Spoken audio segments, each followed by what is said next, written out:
Thank you all for coming to the post-game press conference. Final score, Charlotte 60, Gardner-Webb 54. Coach, would you like to begin with any opening statements? Yeah, really happy for the guys, to continue to grow. It's tough, man. Like, teams are really good. Like I said to them in the locker room after the game, like, this environment allows teams to reload, reshuffle.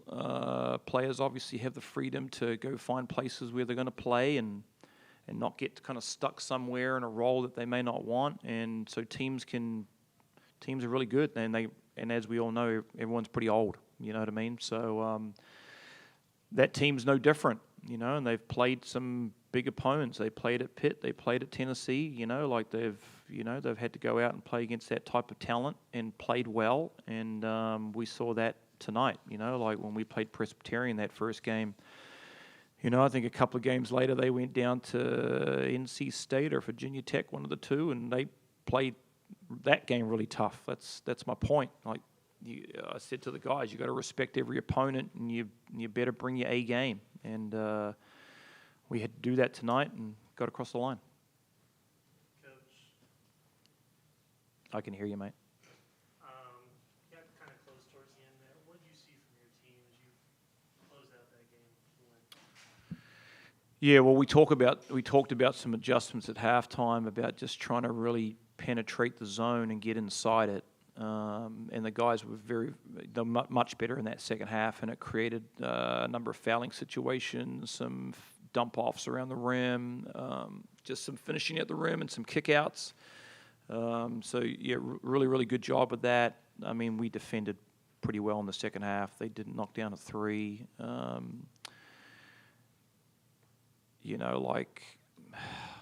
We could have been much better defensively, but I mean, we forced them into some tough stuff, and I obviously have very, very high standards when it comes to defending and executing at an elite level and following rules and trusting it, and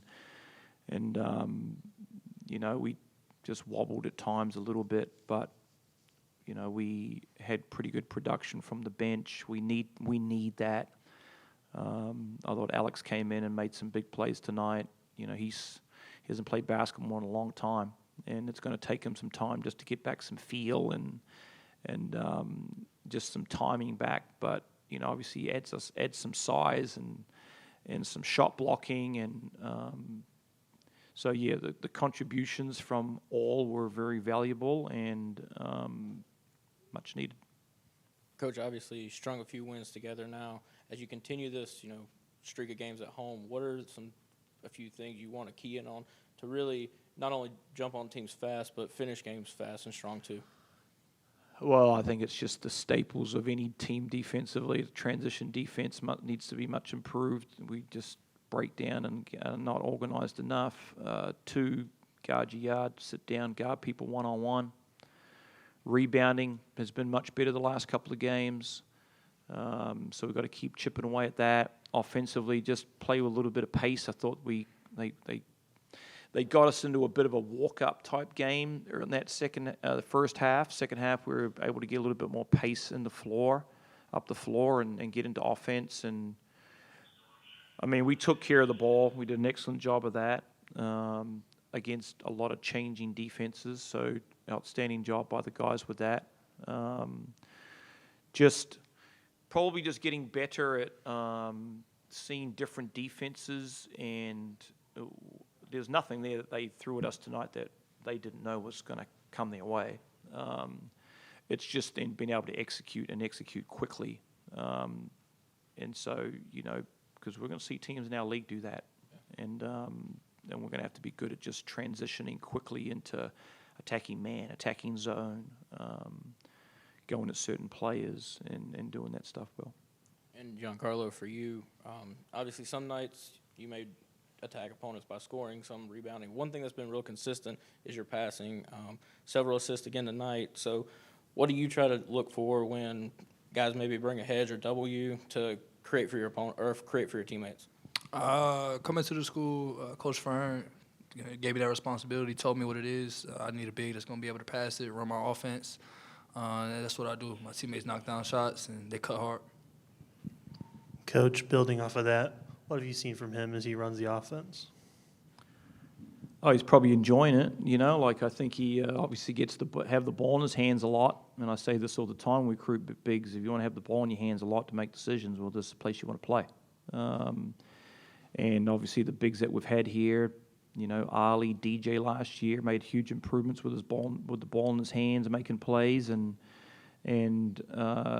G has that type of game. You know, he's very comfortable on the perimeter. He's very good at countering, keeping, finding guys on backdoor cuts, finding guys on the perimeter. Like he definitely suits how we want to play, and I expect him to have big assist numbers and take care of the ball. And obviously he's going to be in positions where he can get back to scoring.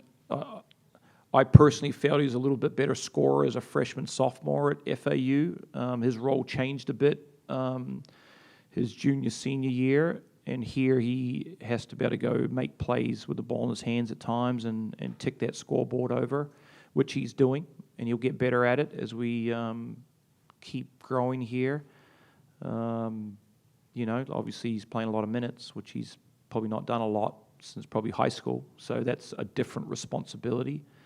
And that is a different responsibility, and it's difficult because you've got to play really hard for a long time. And there's a lot of pressure to perform. And I say it all the time, I expect you to perform. But he wants that.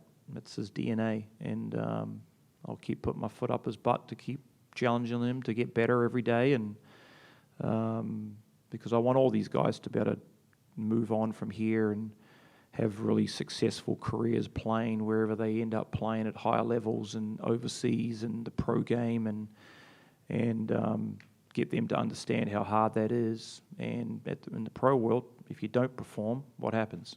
We all know what happens, right? So just trying to educate them with that.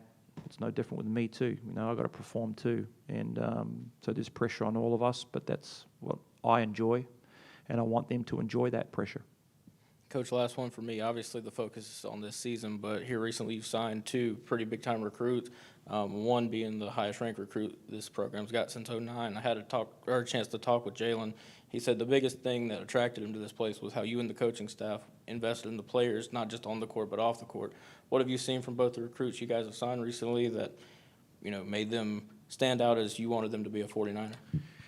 Yeah, Jalen is a high-level athlete, elite athlete, tough, defends. His DNA is to defend. I think he's scratching the surface of how good he can really be. You know, we watched him play the other night, and he was very good. He's got a great personality. That's what I really love about him. He can talk to anybody, and you guys will learn that when he gets here on campus. But yeah, I'm excited for him. I'm excited for our program. Like you said, one of the highest rated recruits in a long, long time here, and that's a credit to the coaching staff. They put a heck of a lot of work into recruiting, which is really, really hard. And we really invested in him. But it's a two-way street too. You're right. And then Jane, I got obviously an opportunity to see him play in Finland this summer at Eurobasket, and he's a big, strong, athletic big that can play inside out. You know, he can really stretch the floor. He can play inside. He's got a great body, very smart, and again, a very mature young person and young man that's going to really help continue to let this program grow. And I've got to give her a lot of credit to the players too. You know, like, you know, Jane played the other night. 3 of the guys showed up to watch him play, and which was awesome to see.